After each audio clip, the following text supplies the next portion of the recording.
Baik, assalamualaikum warahmatullahi wabarakatuh. Selamat malam. Pada kali ini saya akan coba membahas materi yang berkaitan dengan materi kuliah di semester 6 yang judulnya korosi dan pengendaliannya dengan bobot 2 SKS. Nah, di sini nanti di materi korosi dan pengendaliannya ini ada prasyarat-prasyarat yang harus dimiliki oleh mahasiswa yang akan mengambil materi ini. Pertama ada lulus ilmu bahan, kemudian teknik kelas 1 dan teknik kelas 2. Nah, harapan dari ikut dengan kuliah ini adalah bisa mampu mendesain pengendalian dan ekonomi korosi yang terjadi di kapal.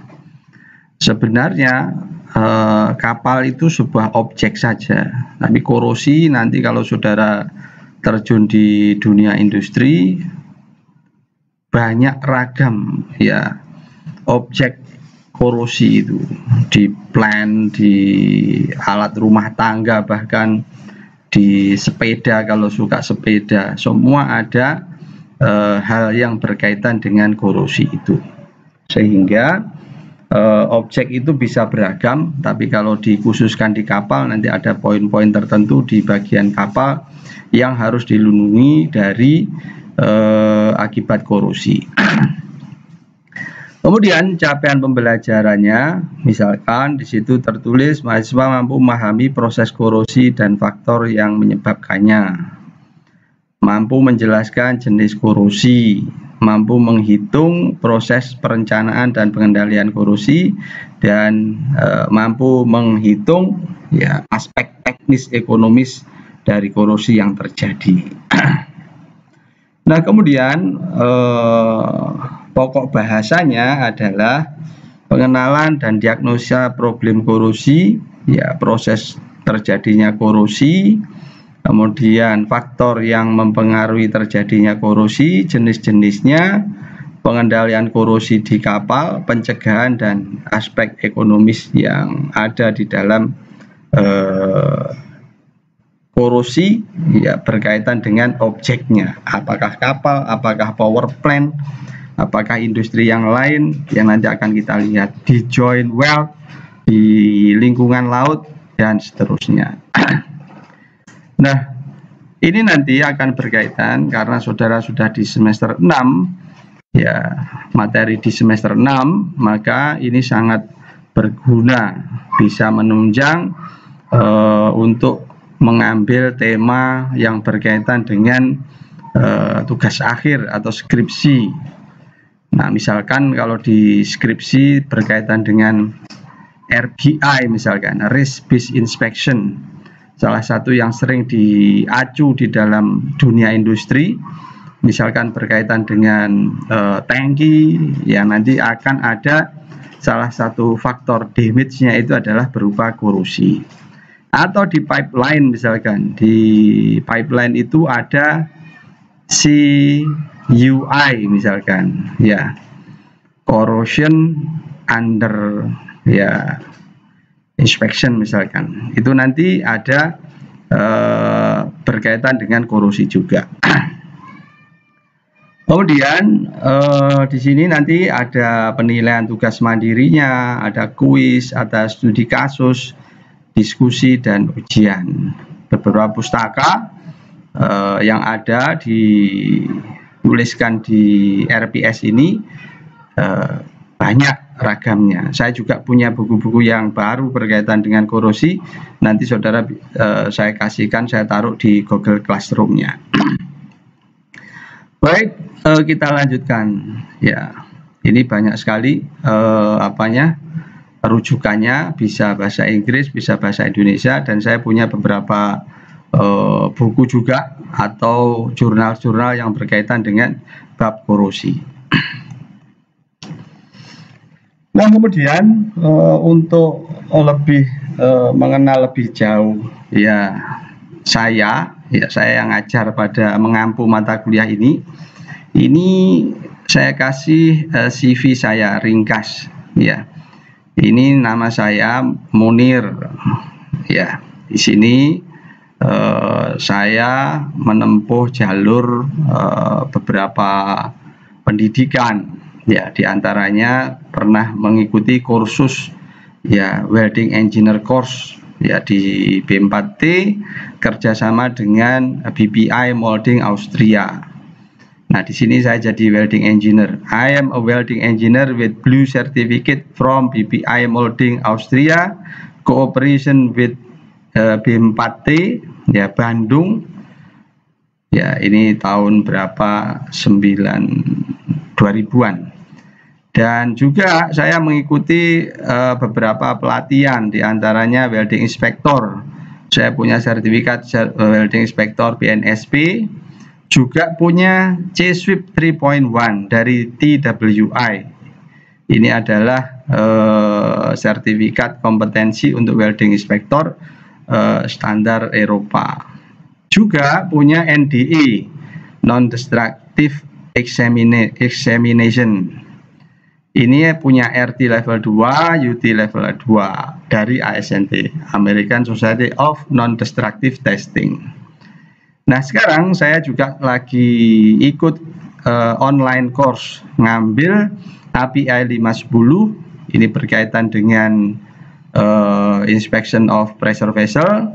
API 570 berkaitan dengan piping, dan API 653 berkaitan dengan tangki. Untuk apa ini? Kalau misalkan kita mau ikut ujian sertifikat API, maka harus mengambil ya ini. Kalau ujian langsung biasanya akan susah. Kemudian professional skill ya, saya itu material science and engineering ya, magister ya. Di sini saya memang dari S1-nya dari metalurgi ITS ya, kemudian S2-nya di material science, kemudian welding engineer, welding inspector, NDA examiner. Saya bisa dihubungi di nomor telepon ini atau di email. Ada juga Facebook di situ dan Instagram juga ada. Ada juga blog ya, tapi tidak saya tuliskan. Kemudian educational and training ya, ada di ITS Metalurgi, ada Material Science Engineering ITB. Trainingnya welding engineer, welding inspector, UT level 2, RT level 2, dan banyak lagi yang lain tidak saya tuliskan. Kemudian pengalaman bekerja, saya tuh pernah bekerja di IPTN Bandung. Jadi lulus, saya langsung kerja di sana karena dapat beasiswa ikatan dinas. Sampai tahun 96. Kemudian 96 pindah ke Central Plant Departemen Pakuan Jati di Surabaya. Kemudian beberapa kali pekerjaan konsultan, kemudian bekerja di shipbuilding ya. Nah, konsultan di banyak sekali yang berkaitan dengan korosi ini. Misalkan pernah menangani tube and boiler corrosion di BKI Riau, atau juga di Inka berkaitan dengan korosi pada tangki air di gerbong kereta api. Kemudian yang terakhir itu ada pipa yang mengalami korosi juga ya. Kemudian kita lihat skillnya seperti apa, penyebabnya apa. Itu beberapa hal yang berkaitan dengan CV saya. Ini foto-foto yang berkaitan dengan kegiatan saya ini di Gowes ya, bersama kawan-kawan alumni mesin. Ini mengunjungi salah satu workshop punya kawan di Tanggulangin, Sidoarjo ya. Baik, itu yang berkaitan dengan apa yang akan kita bahas pada sesi kali ini. Nah, kemudian misalkan buku-buku yang ada, nanti saya akan sampaikan berkaitan dengan buku. Misalkan ini adalah buku yang cukup bagus, Corrosion Failures Theory, Case Study, and Solution. Nah, ini bukunya cukup ramping dan banyak contoh-contoh yang berkaitan dengan korosi. Ya, studi kasusnya seperti apa dan cara menanggulanginya bagaimana. Itu nanti akan saya berikan, saya taruh di Google Classroom saja.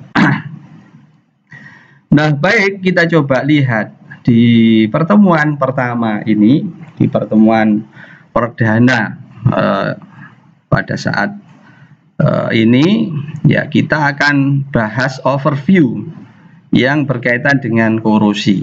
Karena tema sentralnya kita itu adalah korosi. Apa itu sebenarnya korosi? Nah, sehingga korosi itu menjadi sebuah hal yang sangat menakutkan. Kenapa? Apalagi kalau korosinya adalah korosi yang tidak nampak. Misal seperti intergranular corrosion atau pitting corrosion yang terlihat kecil tapi sebenarnya sangat berbahaya. Ya. Maka hal itu ya menjadi tema pembelajaran kita untuk memahami aspek-aspek yang berkaitan dengan korosi, jenis-jenisnya, dan kira-kira nanti faktornya apa saja, penanggulangannya bagaimana. Nah, kita coba lihat tujuan pembelajaran pada mata kuliah ini adalah mendefinisikan korosi. Nah, kita harus bisa mendeskripsikan apa itu korosi. Korosi itu jane apa tuh? Nah, kemudian menjelaskan sebab mengapa logam umumnya terkorosi secara spontan. Kalau bereaksi dengan lingkungan, dia akan mengalami sebuah peristiwa yang disebut dengan korosi, atau orang menyebutnya karaten, ya, berkarat, ya, terkorosi, ya, terkorosi. Nah, kemudian menyebutkan komponen, 4 komponen pada korosi basah. Berikut penjelasannya, peran dari masing-masing komponen. Di dalam korosi itu ada 4 komponen yang bisa menyebabkan terjadinya peristiwa korosi atau mekanisme terjadinya korosi. Kalau salah satu di antara 4 itu tidak ada, maka korosi tidak akan terjadi. Nah, ini penting untuk difahami oleh kita supaya kita bisa mengontrol, melakukan prevention terhadap peristiwa-peristiwa yang ada di dalam korosi. Nah, kemudian menyebutkan klasifikasi korosi, membedakan antara keduanya apa saja itu. Kemudian bisa menuliskan reaksi oksidasi pada logam secara umum. Ya, reaksi oksidasinya. Karena ini penting supaya nanti saudara bisa memahami secara rinci, secara mendasar, ya, filosofis dari korosi itu. Sehingga pembelajarannya adalah mulai dari yang sangat mendasar, kita paham filosofis kenapa logam itu bisa terkorosi. Kemudian menuliskan reaksi oksidasi. Ini kalau tidak dilatih menuliskannya juga akan kesulitan, tidak boleh diawang-awang. Ya, makanya dilatihkan. Nanti cara menuliskan reaksinya seperti apa. Kemudian menuliskan reaksi reduksi yang umum terjadi pada korosi. Juga bisa menjelaskan faktor-faktor lingkungan yang mempengaruhi laju korosi. Dan bisa menjelaskan masing-masing perannya itu seperti apa. Ya, faktor ini menyebabkan begini dan seterusnya. Menjelaskan pengaruh mengapa daerah batas butir. Ya, batas butir. Jadi nanti kalau saudara belajar ilmu logam, belajar metalografi, maka di sana kita bisa melihat secara mikroskopis itu bentuk butiran dari logam. Ya, butiran dari logam ada grain boundary-nya atau batas butirnya, ada fase-fasenya.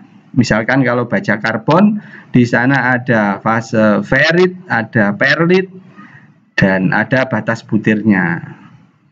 Ya, nah dari situ, nah di sini nanti kita akan bisa menjelaskan mengapa daerah batas butir pada logam lebih aktif dibanding dengan daerah butirnya.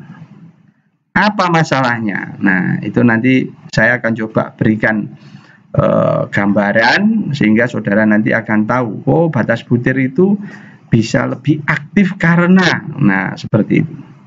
Kemudian bisa menyebutkan kerugian korosi, berikut penjelasannya. Nah, kerugian korosi kalau kita lihat itu memang sangat luar biasa. Ya, misalkan kalau kita lihat di buku yang ini, coba kita lihat.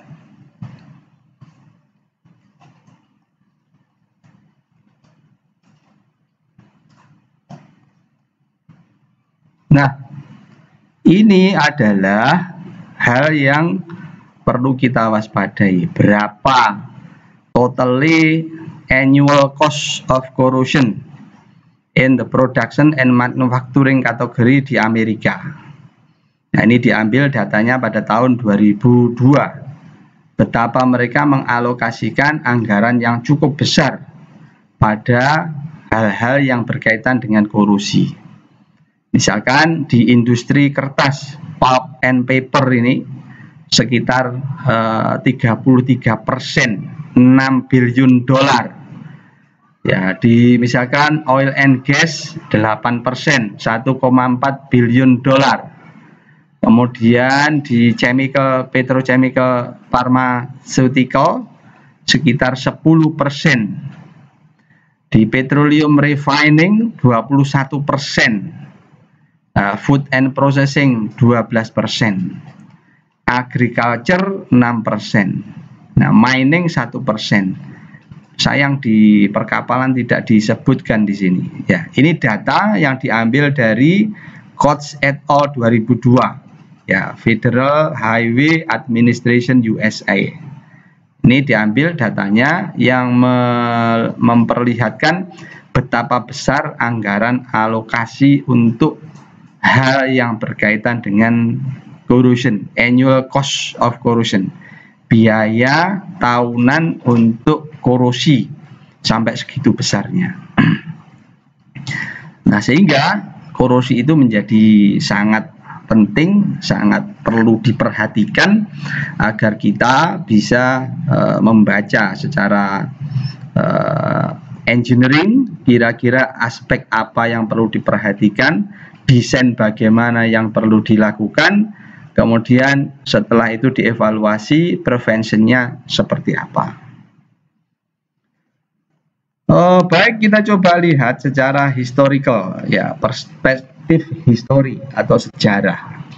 Ya, sejarahnya kalau kita lihat itu, ya, saudara bisa baca nanti di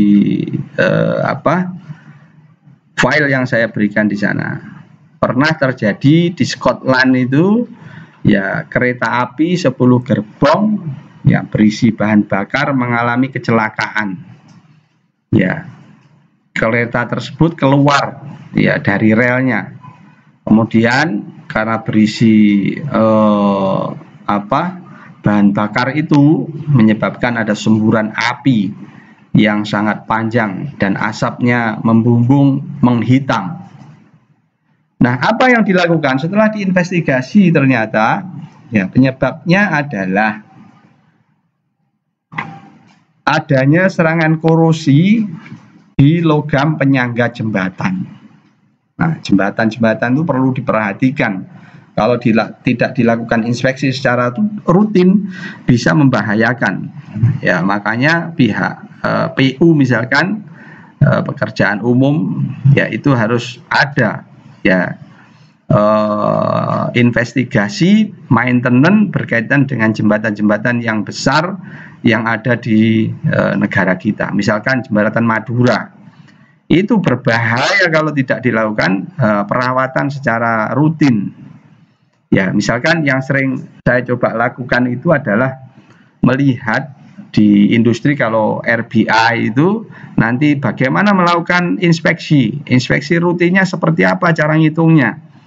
Nah, supaya apa? Aspek pertama yang dilakukan di dalam proses maintenance dan inspection itu adalah supaya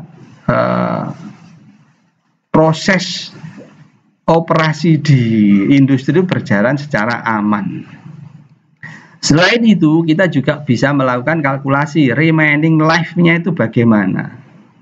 Ya, apa itu remaining life? Maksudnya umur sisa ketika barang itu sudah dipakai sekian lama dari desain awalnya, itu kira-kira masih bertahan berapa lama. Itu bisa dihitung, dicari hitung-hitungannya. Nah, ternyata korosi menjadi penyebab kecelakaan di tahun 2010 itu. Nah, masih untung di situ tidak ada korban jiwanya, ya, tidak ada korban jiwa dalam peristiwa tersebut. Meskipun korosi menyerang dengan intensitas yang tinggi, ya, namun masih ada saja, ya, inspeksi lepas, ya, tidak diperhatikan, ya, sehingga menyebabkan terjadinya peristiwa tersebut. Ya, memang rutinitas terjadwal maintenance itu harus dilakukan. Kalau tidak, ya nanti peristiwa-peristiwa penyebab kegagalan tersembunyi itu bisa saja terjadi. Seperti korosi karena memang tidak bisa terjadi secara cepat, ya, ada durasi waktu lamanya, sehingga itu yang perlu dihitung, difikirkan oleh kita, ya, yang terlibat di dalam dunia engineering. Kemudian juga di tahun 92 itu pernah terjadi juga sebuah pesawat kehilangan kendali ketika akan mendarat di Amsterdam, Belanda. Ya, seluruh penumpang serta empat orang di bandara tewas dalam peristiwa tersebut. Apa yang menjadi penyebabnya? Ternyata setelah diinvestigasi, ya, mesin nomor 3 dan 4 lepas, ya, dari sayap, ya, karena pin yang menghubungkan penyangga mesin dengan sayapnya mengalami serangan korosi yang disebut dengan pitting corrosion, ya, sehingga itu hasil investigasinya ditemukan. Ya, misalkan kalau di Indonesia itu ada KNKT, ya, dulu saya punya dosen namanya Profesor Marjono, itu ya spesialis menginspeksi kalau terjadi kecelakaan pesawat terbang. Nah, setiap ada kecelakaan pesawat terbang, maka Prof Marjono itu berangkat untuk melakukan investigasi. Ya, beliau spesialis failure analysis. Jadi sangat spesifik bidangnya, ya, failure analysis pada bidang pesawat terbang. Ya. Nah, kemudian setelah diinvestigasi, ya, pada bagian pin yang menghubungkan penyangga mesin dan sayapnya itu terjadi pit atau lubang, pitting. Nah, tidak ada lapisan pelindung primer dan plating kadmiumnya. Ya, nanti kalau saudara mau lebih detail tentang beberapa peristiwa-peristiwa yang terjadi akibat korosi, ya, failure, ya, yang terjadi akibat korosi, saudara bisa cari di Google, itu banyak sekali. Nah, salah satunya misalkan saudara bisa lihat di event nasi@.org, itu bisa dilihat beberapa kejadian-kejadian yang berkaitan dengan korosi. Nah, di sini ada sebuah apa ya namanya, quotes atau apa itu, ya, saudara bisa baca sendiri nanti. Di balik tegarnya sebuah jembatan, di balik kehebatan pesawat terbang yang terbentang, tersembunyi kisah sedih, ya, berbalut ratapan akibat apa? Korosi. Ya, makanya ini menjadi poin penting, ya, dalam dunia engineering. Ya, korosi, ya, menyita banyak energi dan juga menyita banyak finansial yang dibutuhkan untuk melakukan antisipasinya. Baik, itu sejarah singkat berkaitan dengan peristiwa-peristiwa kegagalan atau bencana atau kecelakaan yang berkaitan dengan korosi. Baik, eh, itu nanti kalau ada pertanyaan dipersilakan di kolom komentar di Google Classroom, atau nanti saat saudara live dengan saya di Google Meet bisa langsung ditanyakan. Baik, kita coba ya, karena kita kuliahnya daring ya, saudara bisa sambil menikmati ya kopi atau jajanan di rumah ya, atau di tempat-tempat di warung kopi, tapi tetap menjaga protokol kesehatan. Jangan sampai lupa itu. Baik, saya coba menikmati dulu.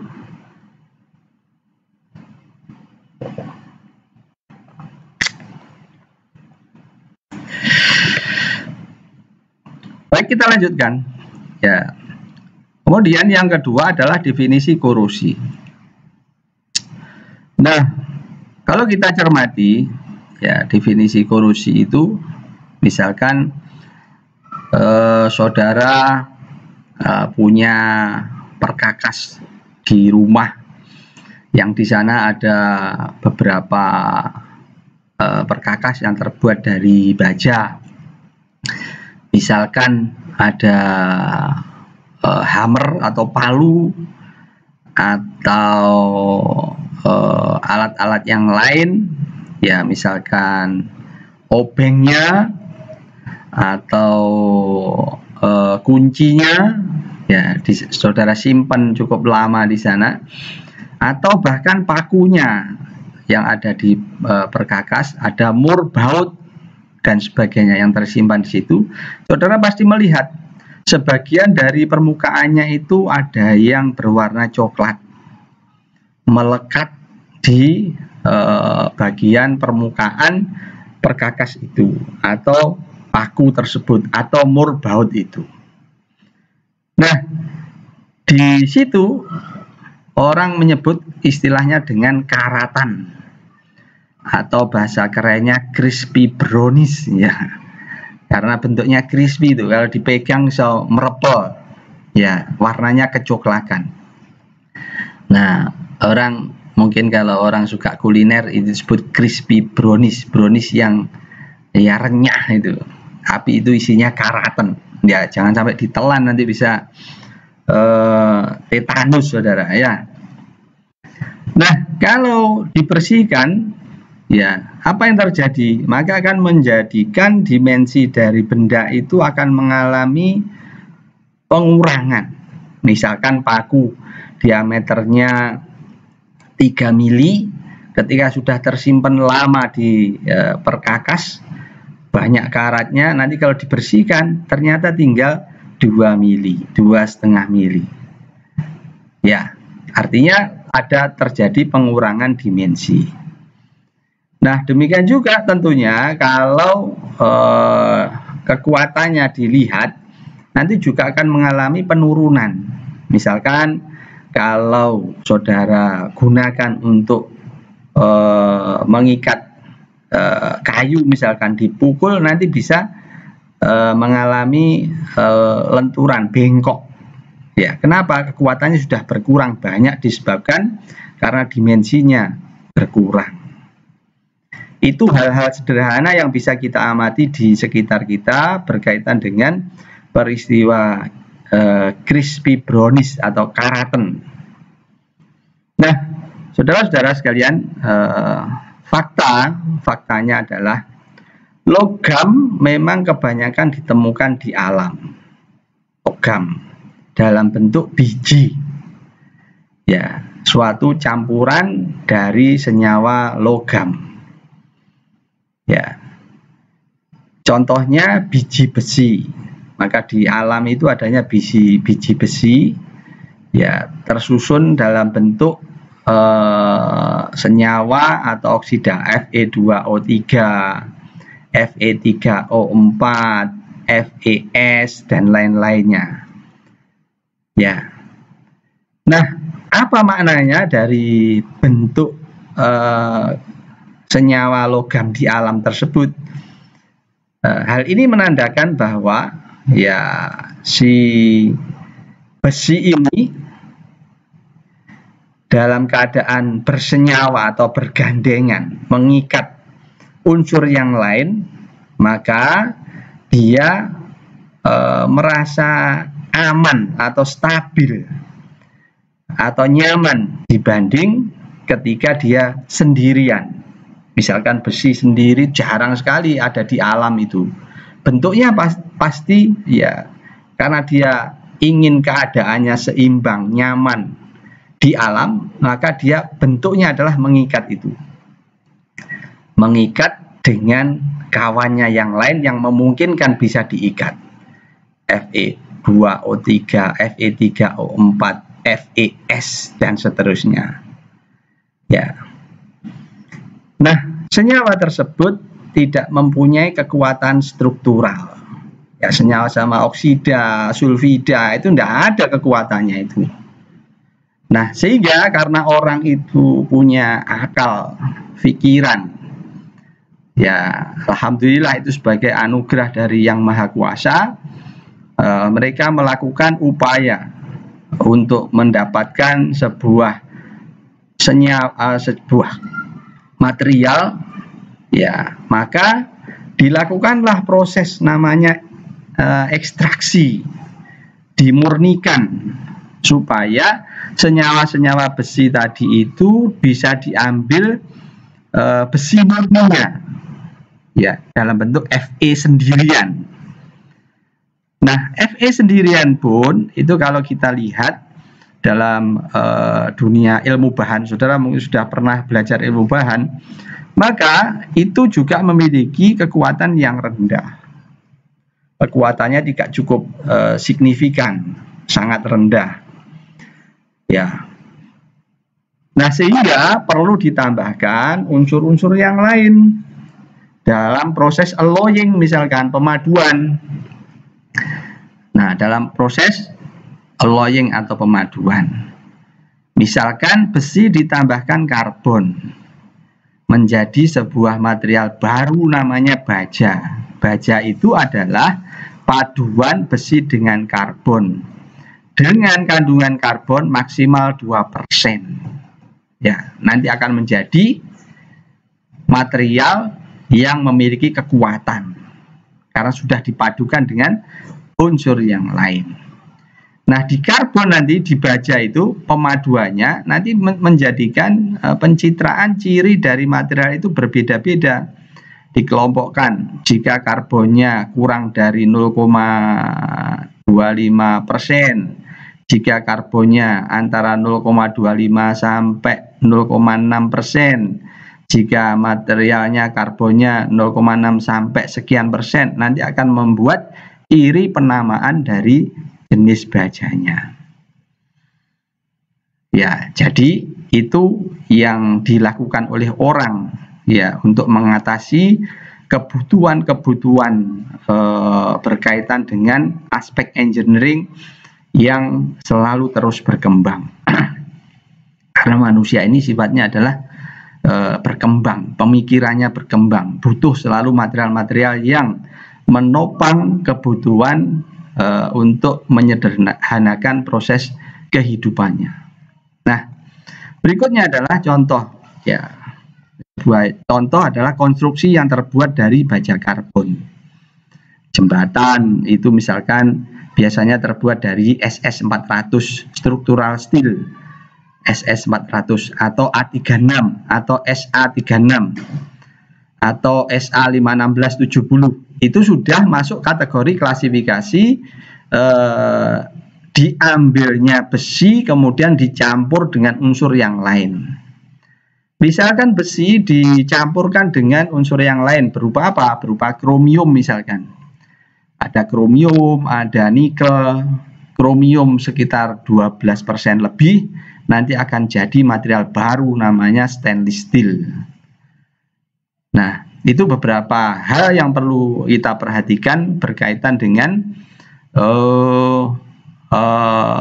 fungsi besi yang diambil dari alam tadi kemudian dipadukan dengan yang lain untuk memenuhi kebutuhan engineering. Nah, kemudian ya baja berhadapan dengan lingkungan. Kalau sudah jadi baja, maka nanti dia akan terpengaruh oleh lingkungannya. Nah, juga bisa terjadi interaksi di antara material baja itu dengan lingkungan, misalkan lingkungan atmosferik di sekitarnya atau lingkungan asam di sekitarnya. Yang jelas seluruh material tadi, ya baja misalkan, ya yang dipakai di konstruksi, yang dipakai di transportasi, yang dipakai di apapun untuk kebutuhan manusia, jika berhadapan dengan lingkungan maka akan ada interaksi berupa reaksi kimia. Nah, apa yang terjadi ya nanti ya dalam reaksi tersebut ya atau baja tersebut, maka unsur besi Fe ya bergandengan lagi dengan unsur yang ada di lingkungannya, sehingga terbentuk senyawa seperti halnya pada bijinya.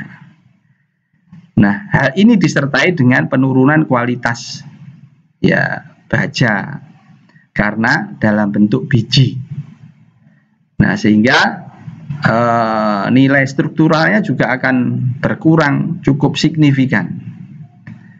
Nah, ketika bereaksi dengan lingkungan, yang saudara bisa lihat misalkan di sekitar kita, pagar-pagar misalkan, terutama pagar di dekat terminal. Kalau saudara pernah ke terminal Bungurasi, terminal Beratang, pagar-pagarnya itu banyak yang terkorosi, apalagi kalau dikencingi ya ada reaksi antara baja dengan air seninya manusia, ya itu akan cepat memberikan reaksi korosi. Nah, sehingga yang terjadi adalah ya pengurangan dimensi ya habisnya ya baja tersebut ya, dan banyak crispy brownies-nya tadi itu. Nah, kalau kita lihat produk korosi besi atau karat yang merupakan senyawa dengan O, Fe2O3, ada pada kondisi terhidrat berupa FeOH 3 kali. Nah, ini menjadi ciri khas kembalinya besi dalam keadaan seimbangnya. Ya, dia dalam keadaan seimbang, dia kembali ke alam. Dalam keadaan keseimbangan, dia bereaksi dengan oksigen maupun hidrogen tadi atau sulfida untuk bersenyawa, karena itu dalam kondisi nyamannya. Nah, memang sudah menjadi hukum alam atau takdir yang maha kuasa. Apa yang menjadi hukum alam atau sunatullah itu, bahwa sistem itu menyukai kondisi yang lebih stabil, ya kestabilan, kenyamanan, ya karena ya besi itu nyamannya atau lebih stabilnya pada kondisi bergandengan. Dia bergandeng dengan unsur yang lain, senyawanya, nyaman dia. Maka ketika sendiri sebagai unsur, ya besi cenderung kembali bergandengan apabila kondisi memungkinkan. Ya, bergandengan itu membentuk senyawa dengan reaksi kimia. Kalau alloying pemaduan, ya itu dia membentuk ikatan, ya tetapi bukan senyawa, ya. Makanya ini menjadi penting buat kita pahami bersama. Ya, ini adalah bentuk peristiwa yang ada di dalam kondisi besi, ya, yang berinteraksi dengan lingkungannya. Kemudian kita lihat di pakar korosi, di bukunya yang terkenal dengan korosi, Fontana, ini buku korosi, mendefinisikan korosi adalah reaksi kebalikan dari pemurnian logam atau degradasi dari material atau penurunan mutu logam akibat reaksi dengan lingkungannya.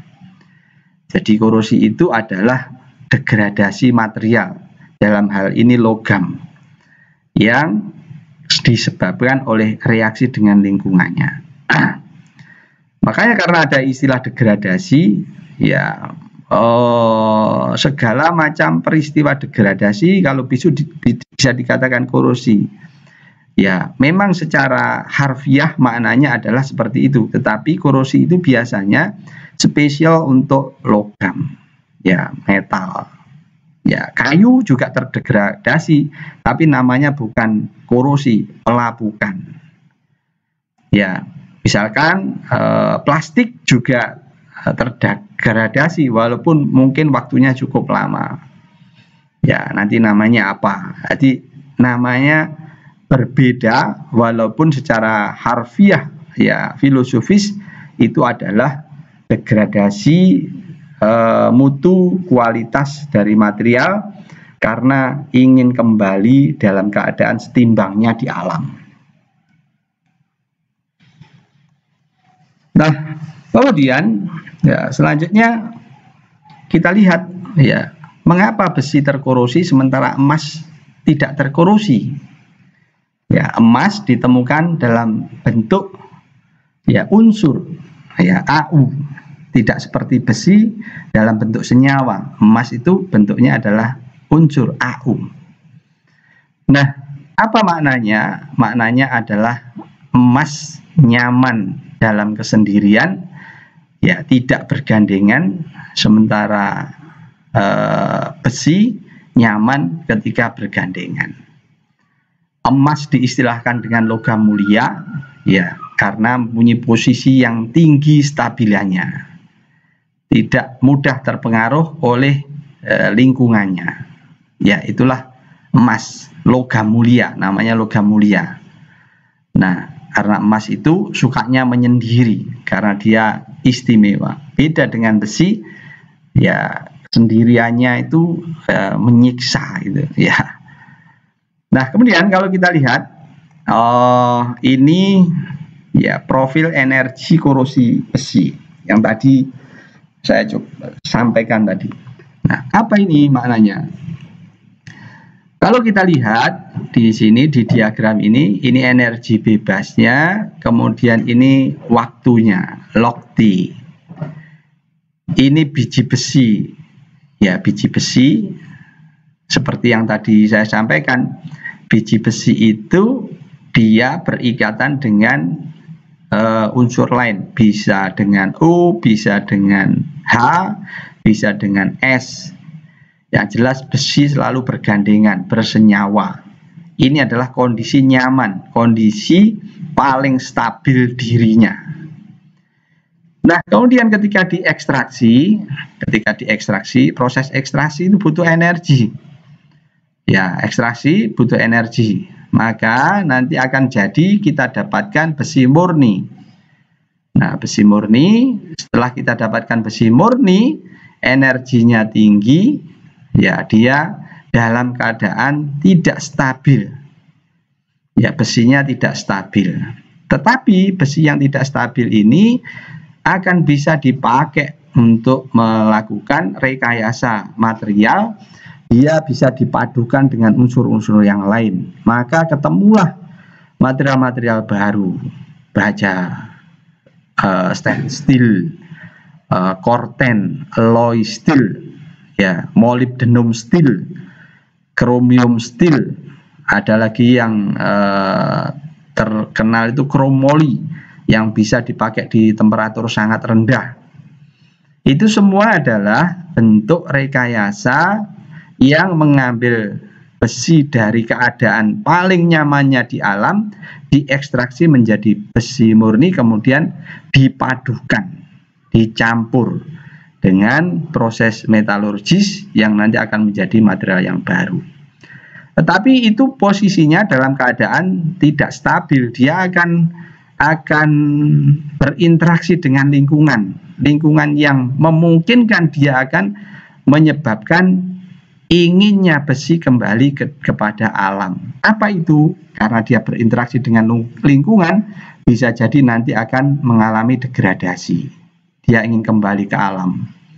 Apa itu? Terjadilah produk korosi, produk karat, yang ini nanti akan menyebabkan besinya kembali bersenyawa dengan unsur yang membuatnya nyaman di alam. Ya, ini ya seperti kita terlahir, kemudian dewasa, kemudian kembali lagi kepada Yang Maha Kuasa. Ya, itu pelajaran filosofis dari korosi. Bahwa kita juga akan mengalami degradasi. Ya, pertama nyaman di bawah asuhan ibu kita di rahimnya, tidak ngapa-ngapain, bisa terpenuhi kebutuhan hidupnya. Terlahir, beranjak, dewasa sampai usia matangnya, kemudian mengalami ya penurunan kekuatan. Ya sudah cukup, baru kemudian kembali lagi kepada Yang Maha Kuasa. Itu degradasi ya pada manusia. Nah, kemudian kestabilan adalah suatu kondisi ya yang ditentukan oleh tingkat energi. Bisa dilihat energi bebas itu yang tadi, semakin tinggi energinya maka tingkat stabilnya rendah. Ya, ini bisa dilihat kalau energinya tinggi di sini tidak stabil atau stabilannya rendah. Bayangkan kalau seorang memanjat pohon setinggi 5 meter dan temannya di tanah menangkap mangga yang dijatuhkannya. Yang stabil siapa? Ya, tentunya yang stabil yang di bawah. Ya, misalkan di atas terjadi angin bertiup kencang, yang di bawah tetap aman saja, tapi yang di atas terguncang-guncang karena pohonnya terkena angin. Ada resiko jatuh. Ya, artinya dalam keadaan tinggi seseorang itu tidak stabil. Sama halnya ketika material tadi, besi, punya kondisi energi bebas yang besar, maka kestabilannya rendah. Nah, di sini ada hukum alamnya. Zat dengan sendirinya akan mencari kondisi stabil. Apabila ada kekuatan atau intervensi dari luar, maka arah perubahan bisa berbalik dari stabil menuju tidak stabil. Misalkan air sungai mengalir dengan sendirinya. Ya, selalu ini karena ada energi. Dari mana? Tempat yang tinggi ke tempat yang rendah. Bisakah air mengalir dari rendah ke tinggi? Bisa, tapi ada alat yang dipakai, dipasang. Untuk apa? Untuk memompa. Untuk melawan proses alam, ya, dipompa dengan energi tertentu, atau kalau besi tadi dari keadaan seimbangnya itu kemudian dialirkan, diekstraksi, butuh energi besar, energi bebasnya cukup besar untuk membuat dia terpisah dari berikatan dengan kawannya. Demikian juga air seperti itu. Nah, korosi terjadi karena tingkat energi logam murni lebih tinggi, ya, dibanding dengan tingkat energi senyawanya, baik dalam biji maupun dalam bentuk produk korosi. Ya, makanya korosi ini adalah proses spontan, ya, alamiah yang terjadi dengan sendirinya. Karena bereaksi dengan lingkungannya, ya, sehingga dia akan kembali dalam kondisi keseimbangannya. Intervensi yang dilakukan manusia berdampak memperlambat prosesnya saja, bukan menghentikan korosinya. Tidak bisa, karena itu adalah natural, alamiah, sunatullah, yang selalu dalam keadaan kembali kepada keseimbangannya. Sama dengan manusia, adakah manusia yang bisa memperpanjang usianya sampai tak terhingga? Tidak ada, hanya suplai kebutuhan, intervensinya, terapinya itu dalam rangka bisa jadi untuk ya menyehatkan dirinya supaya bisa ya tidak cepat sakit dan seterusnya. Tapi usia tetap dia akan kembali kepada kondisi keadaannya. Nah, jika kestabilan sistem naik, maka tingkat energinya turun. Jadi sangat stabil, energinya rendah. Kalau tidak stabil, energinya tinggi. Proses spontan selalu menurunkan tingkat energi. Spontanitas reaksi antara baja besi dengan lingkungannya, dia akan menurunkan energi, ya, mendegradasi material tersebut. Korosi adalah proses spontan karena dia terlibat dengan alam, berinteraksi dengan lingkungan sekitar, makanya nanti dia akan menjadi material yang terdegradasi kembali kepada kondisinya di alam. Baik, semoga bisa memahami berkaitan dengan histori korosi dan penjelasan secara panjang lebar berkaitan dengan korosi tadi, ya, sehingga nanti saudara bisa mengalami pemahaman secara filosofisnya. Baik, silakan istirahat dulu, dicerna, dinikmati.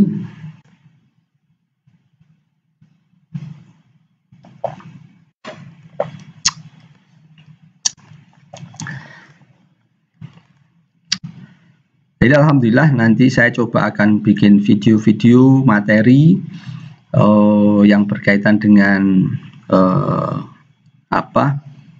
capaian pembelajaran yang sudah saya buat di RPS-nya. Nanti saudara bisa membuka linknya, saya taruh di channel YouTube. Ya, saudara bisa subscribe, like, and share. Ya, di sana ada beberapa materi YouTube channel saya, ada tentang metalurgi las, ada tentang studi kasus, ada tentang desain bejana tekan dan sebagainya, yang saudara bisa menikmatinya. Silahkan di-download, silahkan diambil, tidak masalah untuk proses pembelajaran. Saya akan taruh nanti di sana di channel YouTube. Mungkin durasinya nanti saya 1 jam, ya, yang lain nanti mungkin saya akan coba lakukan dengan online meet dengan saudara, ya, sehingga nanti ada interaksi dengan mahasiswa dan dosen, ya, mungkin tanya jawab, mungkin penyampaian materi penjelasan, ya, atau ada beberapa hal yang berkaitan dengan latihan-latihan soal begitu. Nah, berikutnya kita lanjutkan. Yang poin berikutnya adalah klasifikasinya. Nah, korosi itu ada klasifikasinya, ya. Nah, dibedakan berdasarkan beberapa cara, ya. Nanti ada klasifikasi, ada jenis-jenis. Nah, di sini, ya, korosi temperatur tinggi dan temperatur rendah. Kalau menggolongkan berdasarkan temperaturnya, ada yang terkorosi di temperatur tinggi, ada yang di temperatur rendah. Atau juga korosi dengan kombinasi langsung dan korosi elektrokimia. Atau juga korosi kering dan korosi basah. Ya, banyak. Ini klasifikasi tentang korosi itu, ya, tergantung sudut pandangnya. Seperti halnya klasifikasi pengelompokan baja. Baja diklasifikasikan, misalkan ada baja karbon rendah, itu kalau berdasarkan kandungan karbon, baja karbon medium, baja karbon tinggi. Nanti ada yang mengklasifikasikan berdasarkan kekuatannya, misalkan ST37, ST40, ST42, ST60 dan seterusnya. Ada yang juga mengklasifikasikan berdasarkan fasanya, ya, baja hipoeutektoid, baja hipereutektoid dan seterusnya. Artinya klasifikasi dilakukan untuk memberikan kemudahan seseorang untuk bisa mendefinisikan. Nah, sesungguhnya, ya, klasifikasi itu, ya, tidak ada perbedaan yang berarti, ya, hanya sudut pandang, ya, yang menyebabkan adanya terminologi-terminologi itu. Ya, sama halnya dengan terminologi klasifikasi material. Misal, di sini ada korosi kering dan korosi tanpa ada elektrolit dan terjadi pada temperatur tinggi. Logam yang terkorosi terkombinasi langsung, misalkan dengan oksigen menjadi oksida. Nah, untuk selanjutnya, ya di sini nanti akan menggunakan klasifikasi ya, basah dan kering. Ya, nah, ini ya pilihan-pilihan saja supaya nanti memudahkan kita semua di dalam memahami peristiwa-peristiwa korosi yang ada di sekitar kita. Nanti kalau kita baca literasi yang lain, literatur yang lain, mungkin ada perbedaan, tidak ada masalah. Perbedaan-perbedaan itu akan memberikan pengkayaan ya di dalam diri kita. Nah, kita sudah coba klasifikasikan berdasarkan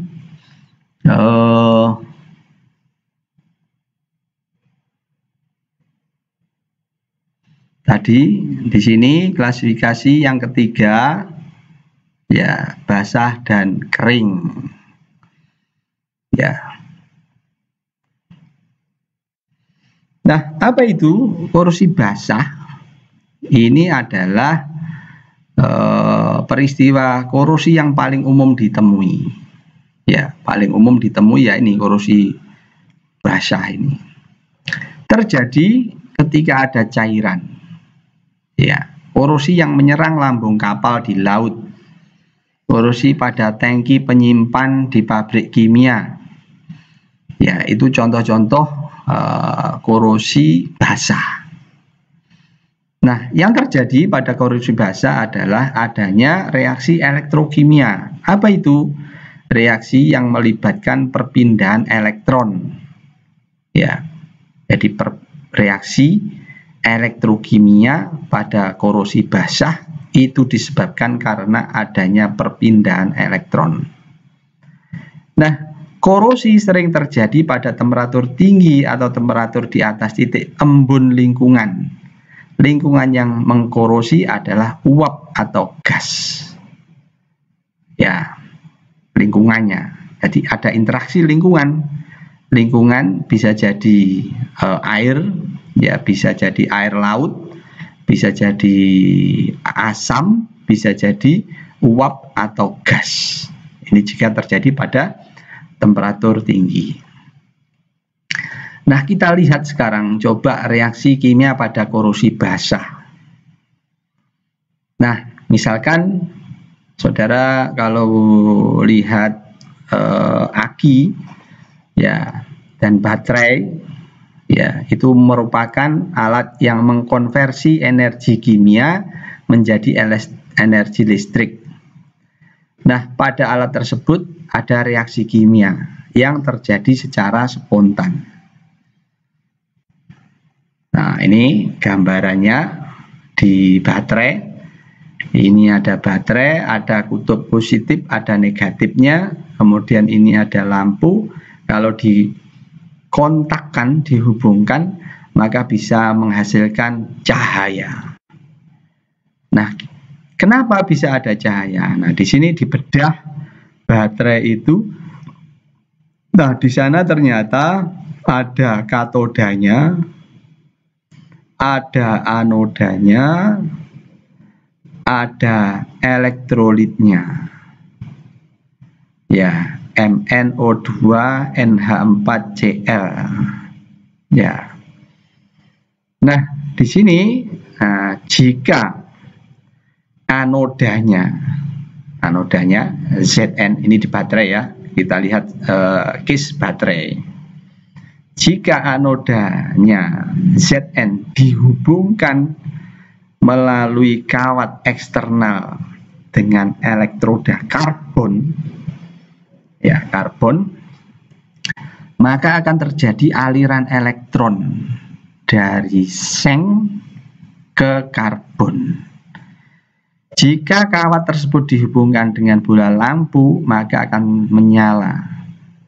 Ya, jadi katoda dihubungkan dengan anoda dengan kawat dan dipasang lampu, maka akan menyala. Nah, apa yang terjadi? Ya, yang terjadi kalau kita lihat reaksinya. Reaksi yang terjadi adalah di anodanya Zn tadi, Zn akan berubah jadi Zn2+ dengan melepaskan 2 elektron. Jadi oksida seng ya menjadi ion seng. Ya, oksidasi seng, ya seng ini teroksidasi menjadi Zn. Ion seng Zn2+ melepaskan 2 elektron. Di katodanya ada reduksi. Reduksi apa? Reduksi H+ menjadi H. 2NH4Cl plus 2E menjadi 2Cl- ditambah 2NH3 plus H2. Sehingga reaksi keseluruhannya Zn plus 2NH4Cl menjadi Zn2+ plus 2Cl- plus 2NH3 plus H2. Ini reaksi oksidasi reduksi. Ya, ini reaksi oksidasinya, ini reaksi reduksinya. Digabung jadi oksidasi reduksi.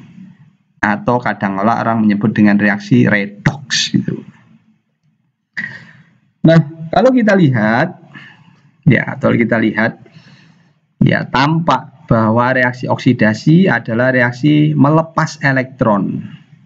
Sementara reaksi reduksi, reaksi mengkonsumsi elektron atau menerima elektron. Elektron yang mengalir melalui kawat eksternal inilah yang dimanfaatkan sebagai energi listrik.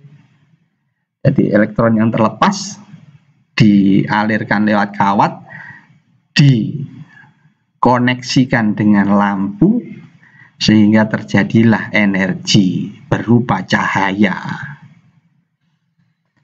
Nah, komponen-komponen yang ada di peristiwa korosi basah persis sama dengan komponen yang ada pada baterai tadi itu. Ada anoda, terjadi reaksi oksidasi, melepaskan elektron. Ada katoda, terjadi reaksi reduksi, ya elektron diterima atau ditangkap, menerima elektron. Nah, elektrolitnya yaitu zat cair yang bersifat menghantarkan listrik, mengandung ion-ion. Kemudian kontak listrik antara anoda dan katoda sehingga elektron bisa mengalir dari anoda ke katoda. Elektron hanya mengalir jika terdapat perbedaan energi potensial.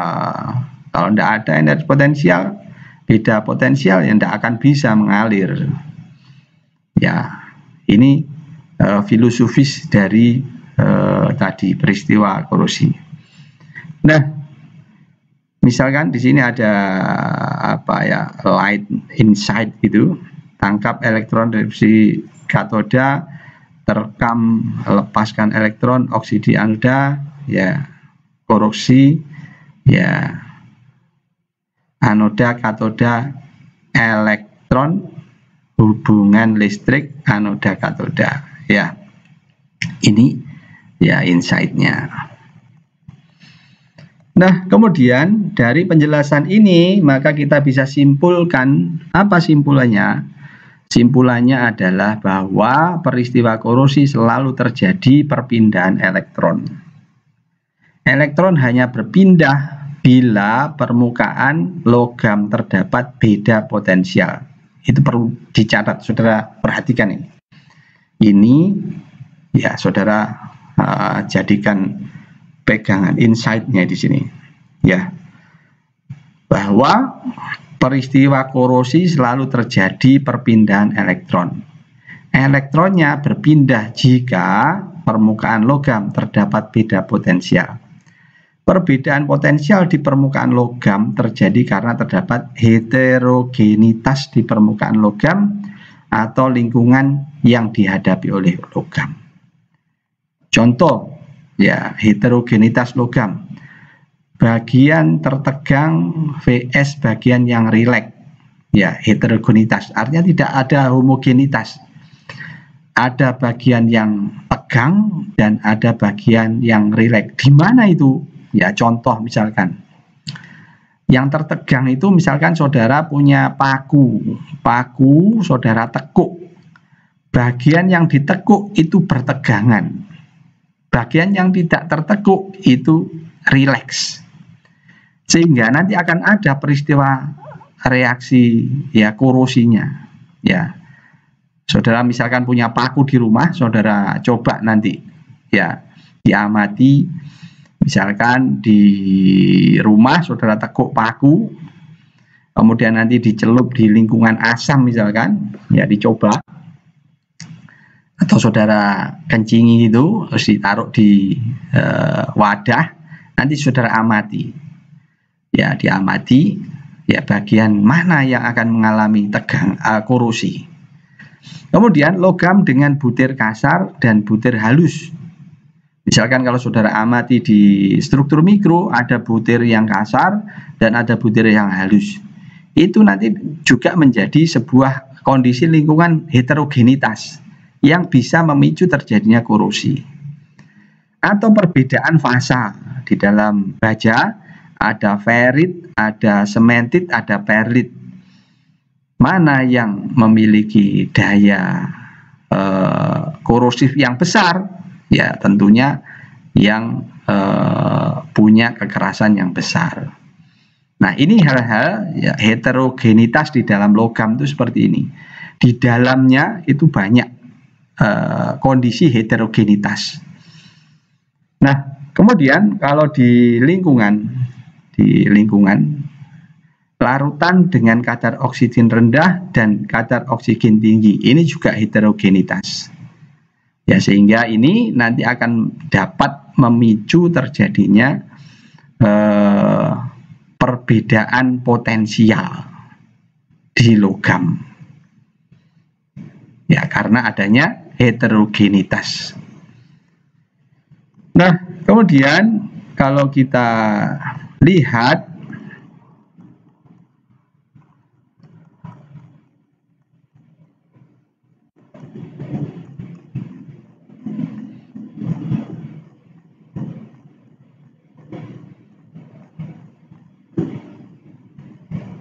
di sini ya, kalau kita lihat reaksi kimia pada peristiwa korosi, ya misalkan apa yang bisa kita amati dari peristiwa korosi itu, bentuknya apa, reaksi kimianya seperti apa.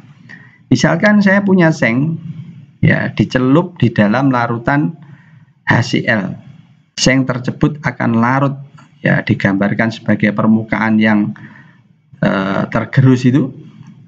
Dan pada permukaan seng ditemukan gelembung-gelembung gas. Ya, saudara bisa coba. Ya, reaksi yang terjadi adalah ketika seng larut, maka ia berubah dari metalik fase padat menjadi ionik dalam larutan. Reaksi tersebut terjadi di anoda, merupakan setengah reaksi oksidasi yang dituliskan Zn akan melepaskan elektron menjadi Zn2+. Nah, elektron yang dilepas bersamaan dengan berubahnya seng dari metalik ke ionik tersebut kemudian mengalir ke suatu permukaan dalam logam untuk menemui ya pasangan atau jodohnya, yakni spesies yang bermuatan positif atau spesies yang memerlukan elektron. Pada contoh ini, elektron mengadakan pertemuan dengan ion H+, kemudian bereaksi sebagai berikut: 2H+ plus 2 elektron menjadi H2. Nah, reaksi ini merupakan setengah reaksi reduksi yang disebut dengan reaksi pelepasan hidrogen. Nah, reaksi keseluruhan yang lengkap yang merupakan gabungan dari reaksi oksidasi dan reaksi reduksi, setengah reaksi oksidasi dan setengah reaksi reduksi, disebut sebagai reaksi redox, ditulis Zn plus 2 plus menjadi Zn2 plus 2 plus H2. Nah, secara umum ya apabila logam terkorosi maka berubah dari metalik ke ionik, M menjadi Mn plus Ne. Ya. Sebagai contoh, Al menjadi Al3 plus 3E, Fe menjadi Fe2 plus 2E. Nah, ini adalah reaksi oksidasi atau reaksi yang terjadi di bagian anoda. Yang terkorosi adalah bagian di anoda. Nah, reaksi keseluruhan hanya akan terjadi bila elektron yang dihasilkan melalui reaksi oksidasi tersebut ya digunakan pada reaksi reduksi atau reaksi katoda. Nah, reaksi katoda atau reaksi reduksi yang terjadi tergantung pada lingkungan. Misal lingkungannya asam mengandung ion H+, maka reaksi yang terjadi adalah pelepasan hidrogen. Jika lingkungannya mengandung oksigen, reaksi yang terjadi adalah reduksi oksigen. Ya, misalkan ini contohnya, pelepasan hidrogen 2H+, ya, plus 2E jadi H2 gas. Reduksi oksigen pada larutan asam O2 plus 4H plus 4E menjadi 2H2O. Reaksi oksigen pada larutan basa atau netral O2 plus 2H2O plus 4E menjadi 4OH-. Ion logam M3 plus E jadi M2 plus. Ya, pengendapan ion logam M2 M2 plus 2E jadi M. Nah, kemudian jika sepotong baja ya terkorosi jika dibiarkan di udara. Faktanya ya berarti sistem paku di udara tersebut adalah terdapat 4 komponen. Ya, paku akan terkorosi jika dibiarkan di udara. Apa yang terjadi yang bisa kita simpulkan? Ya, makanya paku di udara ada 4 komponen, ada anodanya, ada katodanya, ada elektrolitnya, dan ada hubungan listrik anoda katoda. Ini 4 komponen yang harus ada sehingga terjadi peristiwa korosi. Anoda, katoda, elektrolit, dan kontak antara anoda dan katoda. Pertanyaannya, maka mengapa pada sepotong logam yang sama bisa terdapat anoda dan katoda? Paku terkorosi. Pasti di situ ada anoda, ada katoda, ada elektrolitnya, dan ada hubungannya. Nah, pertanyaannya, ya, kok ada katoda dan anoda dalam sepotong logam yang sama? Nah, coba kita tinjau kembali struktur internal logam. Maka saudara akan dapatkan di dalam logam tersebut namanya heterogenitas, seperti yang tadi sudah kita bahas. Misalkan butirannya dan batas butir. Butir dan batas butir itu heterogenitas. Karena di dalam batas butir terdapat ketidakteraturan susunan atom. Ada banyak dislokasi, mismatch, susurannya acak. Sehingga terjadi energi yang cukup besar. Nah, itu dari tinjauan bentuk dari butiran. Belum lagi heterogenitas yang terjadi selama fabrikasi. Misalkan ya ada tegangan sisa, ada goresan bagian dalam dan perbedaan tegangan di bagian luar dan dalam. Ya banyak sekali di dalam material paku itu ada heterogenitas.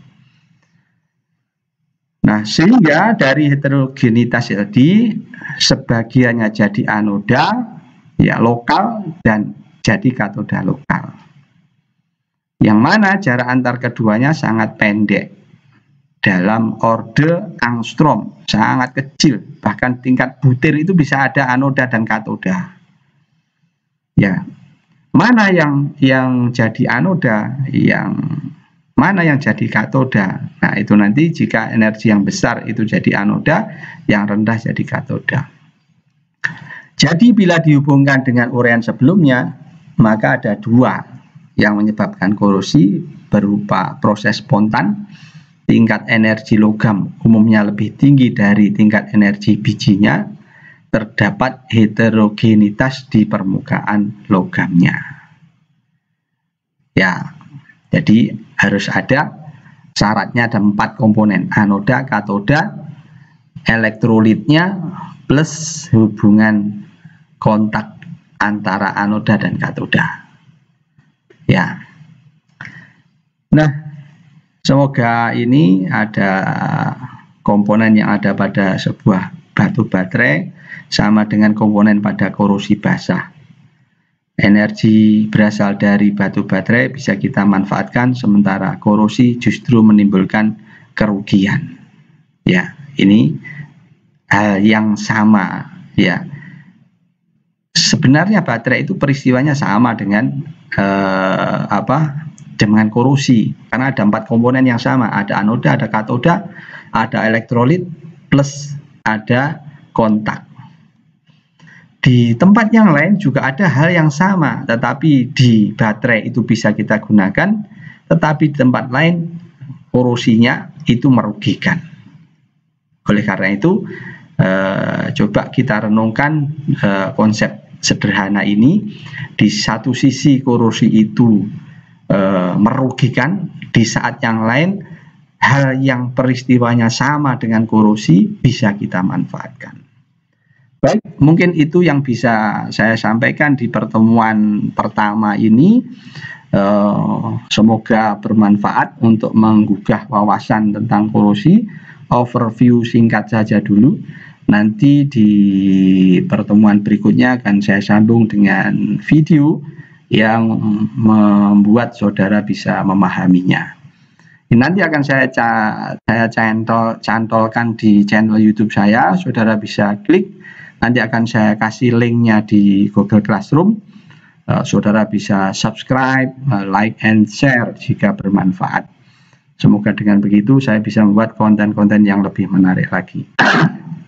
Baik, selamat menikmati, ya, selamat belajar, ya, semoga memberikan kemanfaatan. Nanti di pertemuan berikutnya akan saya coba lanjutkan, ya, dan bisa jadi nanti akan ada, saya ingin melakukan evaluasi dalam bentuk ada ya semacam tes kecil-kecilan begitu, dalam bentuk menggunakan kuisis yang menarik. Saudara tinggal pilih saja, nanti memberikan pemahaman yang lebih mendalam lagi. Terima kasih, sampai jumpa di pertemuan berikutnya. Assalamualaikum warahmatullahi wabarakatuh. Jangan lupa kalau ada pertanyaan nanti dilakukan saat sesi online atau bisa komentar di Google Classroom yang sudah saya share linknya. Terima kasih atas perhatiannya. Selamat belajar dan semoga sukses. Assalamualaikum warahmatullahi wabarakatuh.